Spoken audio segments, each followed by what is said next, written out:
Kashimpur jail থেকে আমাকে regular ঢাকায় দিয়ে আসতো পিছন ধানে করে। তো আমি রেগুলার ওই রাস্তা দিয়ে আসছি। চিটাগাঙে ওই যে কর্ণফুলী দিয়ে টানেল যে তৈরি করা হয়েছে, কোনো গাড়ি যায় না ওখানে। আমরা আশা করতে চাই যে প্রেজেন্ট গভর্নমেন্ট এই উন্নয়নের ফাঁদের মধ্যে পড়বে না, এই ট্র্যাপের মধ্যে, উন্নয়নের ট্র্যাপে পড়ার কোনো দরকার নাই, উন্নয়নের ট্র্যাপে পড়বে না। এবং এলিভেটেড এক্সপ্রেসওয়ে করা হয়েছে আপনার উত্তরা থেকে গাজীপুর পর্যন্ত।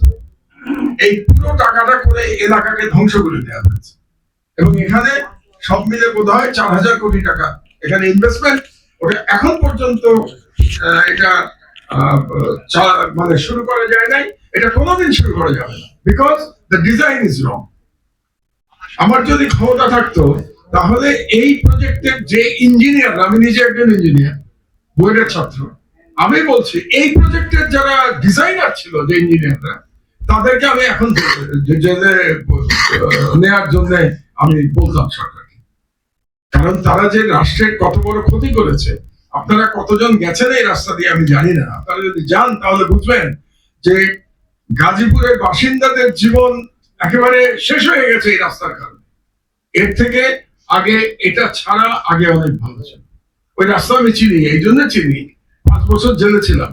তো জেলে আমি কাশিমপুর জেলে ছিলাম, ছিল না আগের রাস্তা দিয়ে আমি আসতাম, রাস্তায় কোনো প্রবলেম ছিল না, এটা করার কোনো প্রয়োজন ছিল না। এই রাস্তাটা করে এলাকার লোকজনের বসবাস করা এখন অসম্ভব হয়ে গেছে। এটা ম্যাক্সিমাম দরকার ছিল যেটা, সেটা হচ্ছে জয়দেবপুর চৌরাস্তায় একটা ফ্লাইওভার দরকার ছিল, তাহলেই আপনার এই জ্যাম যেটা, এটা প্রবলেম সলভ হয়ে।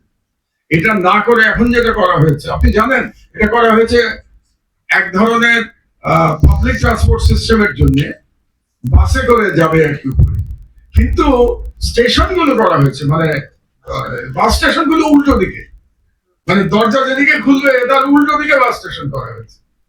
তো আপনি নামবেন কি করে? তো ডিজাইনার যে ওটাও চিন্তা করে দেয় যে বাস কোন দিকে খোলে, এবং যে পরিমাণ বাস স্টেশন এবং বাস স্টেশনের সাইজ যদি দেখেন, এগুলি বড় বড় রেলওয়ে স্টেশনেও এত বড় স্টেশন থাকে, বাসের জন্য এত বড় জায়গা লাগে নাকি বাস স্টেশনের জন্য?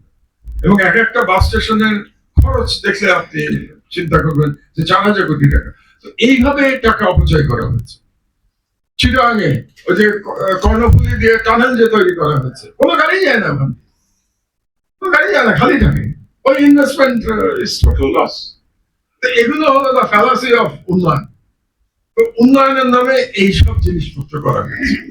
তো সুতরাং আমরা আশা করতে চাই যে প্রেজেন্ট গভর্নমেন্ট এই উন্নয়নের ফাঁদের মধ্যে পড়বে না, এই ট্র্যাপের মধ্যে, উন্নয়নের ট্র্যাপে পড়ার কোনো দরকার নাই, উন্নয়নের ট্র্যাপে পড়বে না, এই উন্নয়নের ট্র্যাপে পড়ার কোনো প্রয়োজন নাই।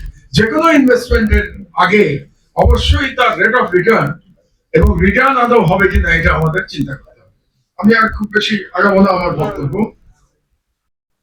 Inflation is a big problem. Inflation কিন্তু আমাদের 9% পার হয়ে গেছে ইনফ্লেশন অলরেডি, এবং ডাবল ডিজিটে যদি চলে যায় তাহলে সাধারণ মানুষের জন্য টিকে থাকা মুশকিল হয়ে যাবে। কাজেই যেই বাজেটই করা হোক না কেন, তার মধ্যে একটা টার্গেট থাকতে হবে how to control the inflation. এবং ইনফ্লেশন কন্ট্রোল করার জন্য আবার এগুলো বিভিন্ন, আসলে ইকোনমিক্সে আবু আহমেদ ভাই আমার চেয়ে অনেক ভালো জানেন, আবারও আমি ফর্মালি ইকোনমিক্সের ছাত্র নই। অনেক সময় বলা হয় ইনফ্লেশন কমানোর জন্য ইন্টারেস্ট বাড়িয়ে দেয়, কিন্তু আমাদের ইন্টারেস্ট রেট অলরেডি এত বেশি হয়ে গেছে যে বাংলাদেশের ইন্ডাস্ট্রিয়াল ব্যবসা করা মুশকিল হয়ে যাচ্ছে। 15% ইন্টারেস্ট দিয়ে কোন ব্যবসা ভায়াবল থাকতে পারে? এটা ইম্পসিবল 15% ইন্টারেস্ট দিয়ে।